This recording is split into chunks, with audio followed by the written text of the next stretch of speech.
kubadilika kwa ajili ya kusudi. Nataka uangalie maeneo ambayo Musa alihitaji kubadilika. Kwanza alihitaji kubadilika kutoka kwenye sonona ya misimu ya miaka 80.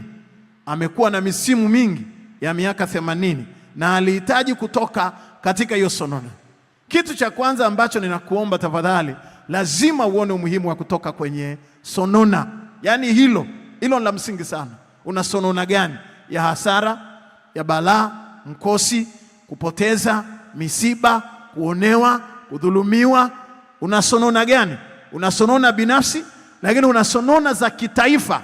Kama leo kuna mavita huko Saudia, huko Oman pamoja na Iran pamoja na Marekani, sijui na Dubai na hiyo nchi za Kiarabu hapo.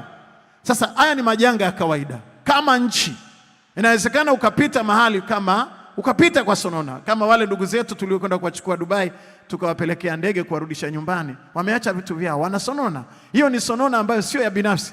Hiyo ni sonona imesababishwa na mazingira makubwa na mambo mengi ya kidunia na mifumo ya nchi na mifumo ya kisiasa. Na sasa pia hizo sonona zinakuja kugusa obviously kwenye maisha yetu ya kawaida. Mafuta yatapanda, maisha yatapanda. Yaani ni masonona tunayatarajia hapo mbele, yanakuja tu automatic, yanaamka kila siku. Na sisi tulikuwa na ya kwetu yamepita mwaka jana, nisiatamke tarehe yake, mnaijua. Kwa hiyo tuna masonona kibao tu. Hebu punga mkono pamoja na mimi. Kwa hiyo nasema lazima kutoka kwenye sonona ya kimisimu katika miaka iliyopita kwenye maisha ya kwako. Na Musa alipaswa kubadilika. Jambo la kwanza kama ninavyosema, naomba urudishe pale, kutoka kwenye sonona ya misimu ya miaka 80 ambayo Musa alikuwa ameishi. Na hii inapatikana kwenye kitabu cha Waebrania ule mlango wa 11 mstari wa 24 mpaka wa 26. Kitabu cha Waebrania mlango wa 11 mstari wa 24 mpaka wa 26. Biblia inasema hivi: kwa imani Musa alipokuwa mtu mzima akakataa kuitwa mwana wa binti Farao. Akaona ni afadhali kupata mateso pamoja na watu wa Mungu kuliko kujifurahisha katika dhambi ya kitambo, akihesabu ya kuwa kushutumiwa kwake Kristo ni utajiri mkuu kuliko hazina zote za Misri, kwa kuwa aliyatazamia hayo malipo. Na Musa alipokuwa mtu mzima alikataa kuitwa mtoto wa binti Farao.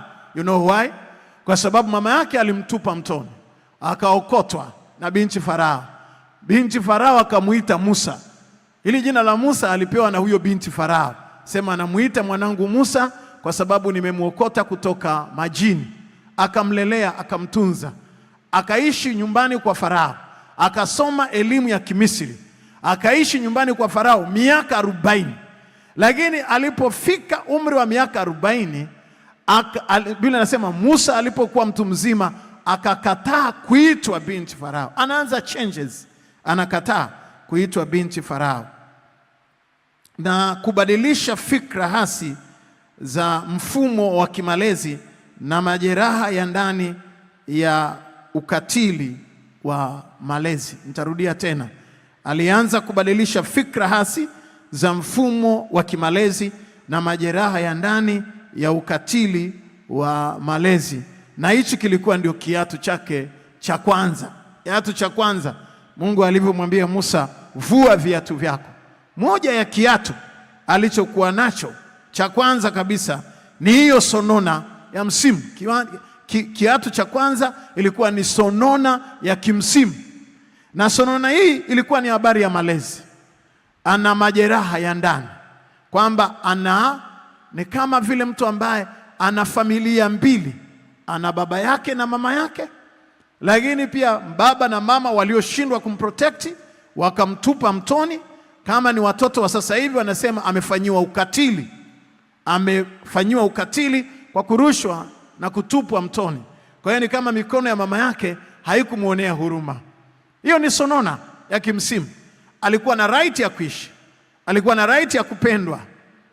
Na watoto wa siku hizi wanasema I have a right, I have a right, I have a right. Watoto wengi wanajua kwamba nina right ya kusoma na right ya kupendwa. Nilikwenda Marekani nikakuta wanaorodha wanatembea nayo, yani mtoto wa Kimarekani ana orodha yake amepewa kabisa na watu wa ustawi wa jamii na haki za binadamu. Mtoto anatembea hawezi ana right. Nina right ya kumuita polisi kwamba mama akinipiga au baba akinipiga, hiyo ni bullying, na anaweza kupiga namba, ana namba zimeandikwa kwenye karatasi anatembea nazo.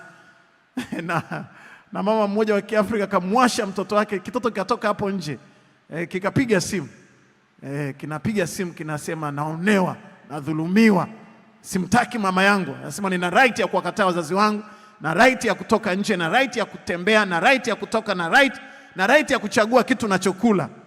Huku kwetu Afrika ukikipata umshukuru Mungu. Kule wana right ya kuchagua kwamba leo umepika makande sili, mimi nataka chipsi kuku. Nina right, I have a right. Kwa hiyo Musa naye anajiona kama mtoto ambaye alipaswa kuwa alikuwa ana right zake za kupendwa, za kuishi kwa mama yake, lakini kimsingi hakuweza kuishi kwa mama yake.